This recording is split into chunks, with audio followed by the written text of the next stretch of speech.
Câmbio, turma, tudo dominado? Continuamos falando sobre demanda. No vídeo anterior, falamos um pouquinho sobre como a inteligência artificial pode ajudar a criar um bom plano de demanda. Agora eu trago duas formas de colaboração, né, para que tenhamos um plano de demanda colaborativo também.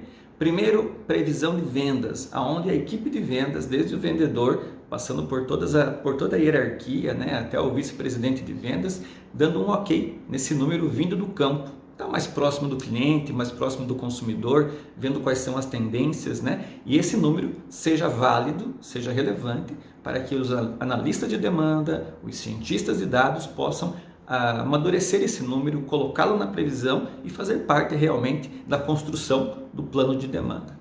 Então essa é a primeira parte. Para isso requer amadurecimento, não é da noite para o dia que a empresa consegue fazer isso. Os departamentos precisam estarem maduros, né, com a forma de fazer essa previsão, as pessoas precisam entender, né, que é uma previsão de vendas, não é um abastecimento, não é estoque, então requer um pouquinho de trabalho e um pouquinho de discernimento quanto aos conceitos e ao conteúdo. Bom, o segundo aqui é uma evolução. Então lá no começo tivemos o ECR, o VMI e também evoluímos para o CPFR, que é o Collaborative Planning Forecasting Replenishment, né? Então aqui é um conceito, é uma forma de trabalho onde o seu cliente ele coloca num sistema, você vai adquirir algum sistema que faça isso para você, para que ele coloque lá a sua previsão de vendas e com isso gere, com base nas políticas de estoque do cliente, na sua política de estoque, gere uma previsão de demanda para você, uma previsão de sell-in. Vocês lembram lá que nós falamos de sell-in e sell-out, né? Então o cliente coloca o sell-out e o sistema vai fazendo as continhas de estoque de segurança, de lead time, etc., até chegar num plano de demanda, né? Um plano de sell-in.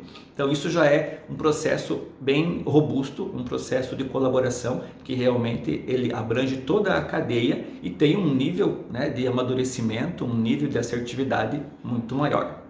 Bom, vamos para o intervalo, fazer aqui a nossa vinheta e na volta trazemos mais conteúdo. Câmbio, até mais.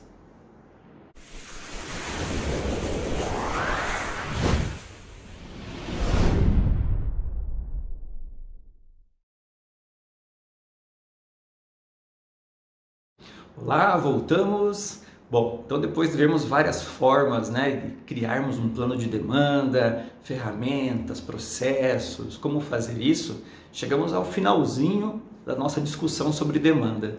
Então depois de termos um plano de demanda, já passado pela área de demanda, pelos cientistas de dados, pelos analistas de demanda, ele vai culminar na reunião de demanda, reunião de consenso. Depende muito de como a empresa denomina essa reunião, mas é uma reunião super importante, puxada pela equipe de gestão de demanda, que é responsável pelo número. Então depois de passar por todas aquelas etapas, ela é responsável por identificar quais tópicos, quais assuntos serão abordados nessa reunião.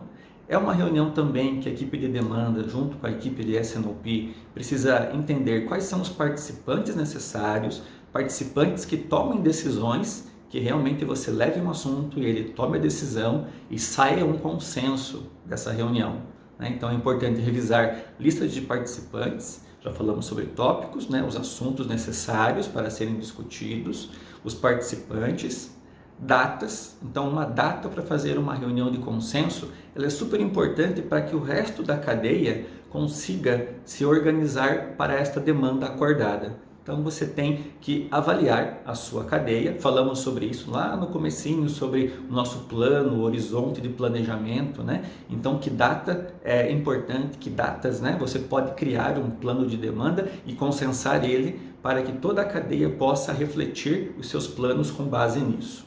Bom, terceiro, além disso, a validação dos building blocks.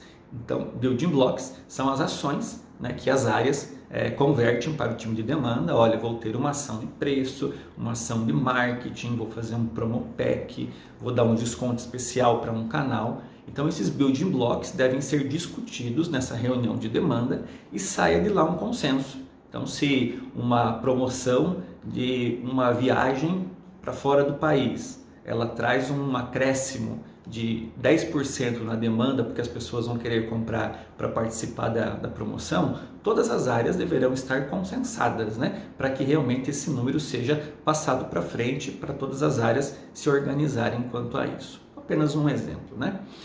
Depois da validação dos building blocks, também é importantíssimo e necessário que os planos de execução sejam efetivos. Então, que planos de execução faremos para cumprir com este número de demanda acordado? Se o número é muito alto comparado com a média dos últimos meses, é necessário ter planos de execução compartilhados, validados, para que esse número consiga chegar perto da demanda. Se esse número está muito baixo, por exemplo, na reunião de demanda você vai discutir, olha, tem um aumento de preço, vai reduzir, né, esse número de demanda, essa venda, e há um plano de execução para isso, né? A equipe de vendas tem que vender com base nessa tabela de preços novas. Apenas um exemplo de pontos que você tem que levar na reunião de demanda, e da reunião de demanda e consenso precisa sair esse plano acordado com as áreas e discutido. Se de lá saíram alguns planos para determinadas áreas, é importante que essas áreas entendam e façam acontecer durante o mês ou o ciclo que foi discutido.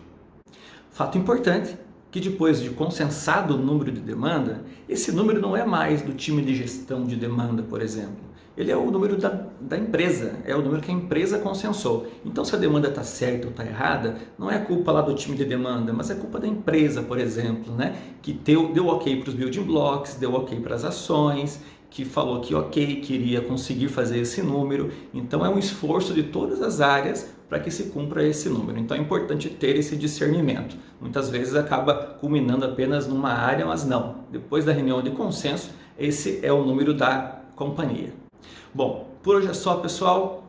Nos vemos no próximo vídeo. Câmbio desligo.